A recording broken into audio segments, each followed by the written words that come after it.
Okay, good afternoon students. आज का हमारा टॉपिक है सिक्स किंगडम क्लासिफिकेशन। देखो क्या हुआ था कि जब पहले लीनियस ने, हम लोगों ने पढ़ा हुआ भी है, लीनियस ने सबसे पहले जो क्लासिफिकेशन दिया था, अपना सिस्टम दिया था, उसमें उन्होंने ओनली दो किंगडम्स दिए थे। एक किंगडम था उसमें प्लांट्स का और दूसरा किंगडम था उसमें एनिमल्स का। लेकिन बाद में जब फर्दर डिस्कवरी हुई माइक्रोस्कोप की और माइक्रोस्कोप के यूज़ को आगे बढ़ा, तब उस टाइम पे और भी बहुत सारे न्यू माइक्रो ऑर्गेनिजम्स की जो है वो डिस्कवरी हुई, उनका आइडेंटिफिकेशन हुआ, उनके सेलुलर स्ट्रक्चर में काफ़ी सारे डिफरेंसेस देखने को मिले। तब उसके बाद में जो है ये सिक्स किंगडम क्लासिफिकेशन उस टाइम पे रखा गया, जिसमें प्लांट्स और एनिमल्स ये दोनों तो इंक्लूड ही थे। इसके अलावा उसमें जो अदर किंगडम्स थे वो था हमारा प्रोटिस्टा, इसके बाद फंजाई, देन आर्किया बैक्टीरिया और इसके बाद नेक्स्ट आएगा यू बैक्टीरिया। तो ये जो है वो इस हिसाब से ये सिक्स किंगडम्स जो है वो उस टाइम पे आए थे।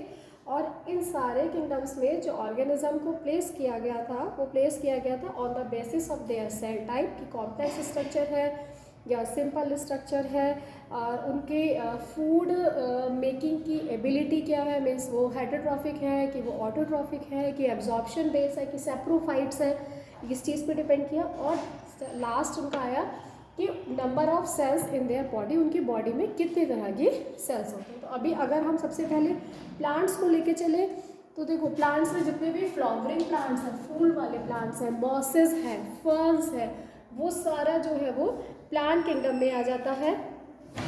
Plant kingdom second largest kingdom कहलाता है, सबसे बड़ा सेकंड लार्जेस्ट किंगडम है ये। इसमें जो है, अब हमें ये चीज़ पहले से ही पता है कि प्लांट्स में सभी में क्लोरोफिल होता है, तो प्लांट्स का जो मोड ऑफ न्यूट्रिशन का जो भी प्रोसीजर रहता है फूड मेकिंग का, तो वो ऑटोट्रॉफ्स होते हैं। फिर इसके बाद नेक्स्ट आया एनिमल्स। एनिमल्स क्या था? एनिमल्स लार्जेस्ट किंगडम था। अप्रॉक्स इसके बारे में हम ये कह सकते हैं कि अराउंड 1 मिलियन नोन स्पीशीज हमारे पास अभी तक है फ्रॉम एनिमल किंगडम्स में। इसमें जितने भी थे एनिमल्स आते हैं वो सभी जो है वो कॉम्प्लेक्स स्ट्रक्चर वाले होते हैं और हेटरोट्रॉफ्स होते हैं। हेटरोट्रॉफ्स का मतलब है कि वो अपने खाने के लिए दूसरे पे डिपेंड करते हैं। कहीं ना कहीं एनिमल्स है या ह्यूमंस हम लोग हैं तो वो प्लांट्स के ऊपर डिपेंड करते ही करते हैं। फिर आता है इनका रिप्रोडक्शन का मोड। रिप्रोडक्शन एनिमल्स में सेक्सुअल मोड ही रहता है, उसमें फर्टिलाइजेशन उसमें इन्वॉल्व होता है। और इसके ऑर्गेनिजम्स हो सकते हैं, मैमल्स हो गए, सारे एनिमल्स हो गए, एम्फीबियंस हो गए, स्पंजेस हो गए और हम लोग ह्यूमंस आ गए।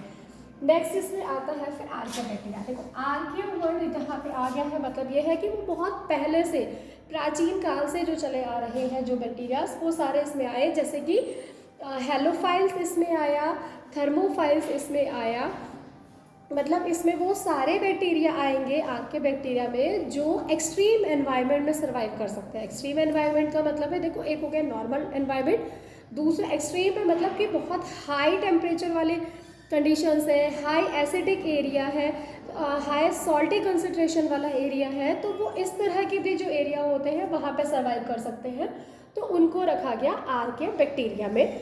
ये सभी यूनिसेलुलर ऑर्गेनिजम्स होते हैं, यूनिक राइबोसोमल टाइप आरएनए इनमें प्रेजेंट होता है। मिथेनोजन्स, हेलोफाइल्स, थर्मोफाइल्स, वो सारे ऑर्गेनिजम्स आर्किया बैक्टीरिया में आते हैं।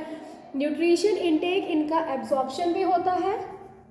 इसके अलावा ये नॉन फोटोसिंथेटिक होते हैं, मीन्स इनमें क्लोरोफिल या पिगमेंट नहीं होता कि फोटोसिंथेसिस की प्रोसेस कर सके। और कीमोसिंथेसिस होते हैं, यानी कि केमिकल सब्सटेंसेस से अपनी एनर्जी लेते हैं फॉर सर्वाइव। ठीक है, रिप्रोडक्शन को देखें तो एसेक्सुअल रिप्रोडक्शन है, बाय बाइनरी फिशन, बडिंग है और फ्रेगमेंटेशन है, वो आर्किया बैक्टीरिया में मिलता है। नेक्स्ट इसमें आता है you bacteria. You bacteria complex होते हैं, सिंगल सेल होते हैं। Mostly bacteria you bacteria kingdom में ही रखे गए हैं। इनका केमिकल मेकअप जो है वो डिफरेंस है। ट्रू बैक्टीरिया की तरह भी इन्हें कंसिडर किया जा सकता है। रिप्रोडक्शन इनका बाइनरी फिशन है और इसके ऑर्गेनिज्म जैसे कि साइनोबैक्टीरिया हो गया, एक्टिनोबैक्टीरिया हो गया, वो सारे जो है वो इसी में आते हैं। एब्जॉर्प्शन, फोटोसिंथेटिक और कीमोसिंथेटिक, हर तरह का जो भी बैक्टीरिया है ओवरऑल वो इसी उसमें आता है, इसी किंगडम में। फिर आता है फंजाई। फंजाई हम लोगों ने पढ़ा हुआ ही है फंजाई के बारे में। मल्टी सेलुलर होती हैं, कॉम्प्लेक्स सेल्स होती हैं, जैसे कि मशरूम हो गया है, ईस्ट हो गया है, मोल्ड्स हो गया है, वो सारे जो है वो इसमें आ जाते हैं। रिप्रोडक्शन सेक्सुअल एसेक्सुअल दोनों तरह का होता है। स्पोर फर्मेंटेशन की प्रोसेस होती है। और न्यूट्रिशन इसमें एब्जॉर्प्शन मोड है कि कहीं पे भी किसी भी सरफेस के ऊपर आएगा उसमें से न्यूट्रिशन को एब्जॉर्ब करने का काम इनका रहता है। लास्ट आता है अभी प्रोटिस्टा। प्रोटिस्टा में क्या है, स्लाइमोल्ड्स, एल्गी, वो जो है उनको प्रोटिस्ट बोला गया। इंक्लूड ऑल माइक्रोस्कोपिक ऑर्गेनिजम्स, लेकिन बैक्टीरिया नहीं है। क्यों? क्योंकि बैक्टीरिया तो यू बैक्टीरिया में आ गया, बैक्टीरिया यहाँ आएगा नहीं। एल्गी, स्लाइमोल्ड्स, जितने माइक्रोस्कोपिक ऑर्गेनिज्म जो कुछ भी बचा हुआ है, बस प्लांट नहीं हो, फंजाई नहीं हो, एनिमल नहीं हो, बैक्टीरिया नहीं हो, वो बचा कुचा जो है वो प्रोटिस्टा में जाता है। यूनिसेलुलर है, कॉम्प्लेक्स सेल है, न्यूट्रिशन इनटेक एब्जॉर्प्शन जाएगा, फोटोसिंथेटिक जाएगा, ये इंजेक्शन जाएगा, रिप्रोडक्शन मोस्टली एसेक्सुअल है, लेकिन कुछ स्पीशीज में मियोसिस भी शो होता है। ऑर्गेनिज्म इसके हो गए, जैसे अमीबा हो गया, ग्रीन एल्गी हो गया, ब्राउन एल्गी हो गए, डायटम्स हो गए, यूग्लिना हो गया और स्लाइमोल्ड्स हो गए। तो ये था हमारा 6 किंगडम क्लासिफिकेशन।